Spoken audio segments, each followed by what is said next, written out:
Tex, un cane meticcio, era stato sequestrato dai carabinieri forestali di Cittadella. Ora sarà messo addirittura all'asta.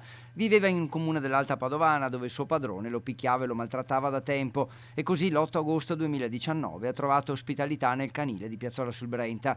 A gennaio una famiglia di Torino si è interessata a lui. Finalmente l'8 agosto, esattamente un anno dopo, è andato a vivere in centro a Torino con Barbara, che ha parenti a Rossano Veneto. Tex ha una certa età, cammina a fatica, ma Barbara l'ha adottato non per compassione, ma perché gli ha voluto subito bene. Ora il tribunale, come conferma Giovanni Tonellotto, responsabile del canile San Francesco, ne ha ordinato la confisca, cioè è stato tolto definitivamente al proprietario, ma per la legge deve essere messo all'asta. E così Tex dovrà affrontare un altro momento difficile, così come la famiglia di Torino, sulla quale pende questa spada di Damocle con il timore di perderlo.